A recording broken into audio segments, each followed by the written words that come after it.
ഇന്ത്യക്കെതിരെ പാകിസ്ഥാൻ ഉപയോഗിച്ചത് തുർക്കി നിർമ്മിത സൻഗർ ഡ്രോണുകളാണെന്ന് വ്യക്തമായതിനു പിന്നാലെ സമൂഹ മാധ്യമങ്ങളിൽ എന്താണ് ഈ ഡ്രോണുകളെന്നും എന്തുകൊണ്ടാണ് പാകിസ്ഥാൻ ഇന്ത്യക്കെതിരെ ഈ ഡ്രോണുകൾ ഉപയോഗിച്ചതെന്നും ആളുകൾ പരിശോധിക്കുകയാണ്. ഇതിന്റെ പ്രത്യേകത എന്താണെന്ന് നമുക്ക് നോക്കാം.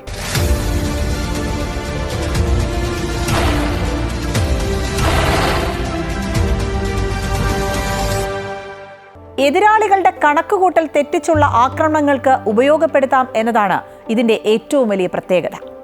സൈനിക സംവിധാനങ്ങൾക്കൊപ്പം ഉപയോഗിക്കാവുന്ന വിധമാണ് രൂപകൽപ്പന.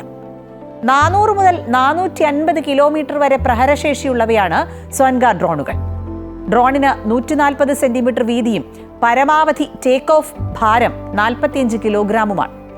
പേലോഡ് ഇല്ലാതെ 35 മിനിറ്റ് പ്രവർത്തിക്കാനും കഴിയും.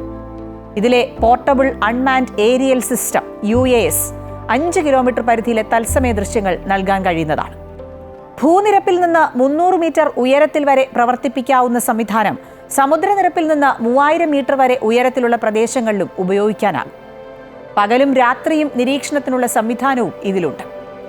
ഒരു പൈലറ്റ് ക്യാമറയ്ക്ക് പുറമെ തോക്കിനൊപ്പമുള്ള ഒരു ക്യാമറയും ഇതിന്റെ ഭാഗമാണ്. ഓട്ടോണമസ് മാനുവൽ ഫ്ലൈറ്റ് കൺട്രോൾ മോഡുകൾ ലഭ്യമാണ്. ഡ്രോണും റിമോട്ട് കൺട്രോളും തമ്മിലുള്ള ബന്ധം നഷ്ടപ്പെട്ടാലും തിരികെ എത്താനുള്ള സാങ്കേതിക വിദ്യയും ഇതിനുണ്ട്. GPS-ഉം ഗ്ലോനാസ് നാവിഗേഷൻ സിസ്റ്റവും ഇത് ഉപയോഗിക്കുന്നുണ്ട്. ഉപയോഗിക്കുന്ന ആയുധങ്ങളെ അടിസ്ഥാനമാക്കി വ്യത്യസ്ത തരം സൻഗർ ഡ്രോണുകൾ ലഭ്യമാണ്. 5 തരം ഡ്രോണുകൾ ഇതിന്റെ നിർമ്മാതാക്കൾ പുറത്തിറക്കിയിട്ടുണ്ട്. ഇന്ത്യക്കെതിരെയുള്ള ആക്രമണം പക്ഷേ ശക്തമായി നമ്മൾ തടഞ്ഞു.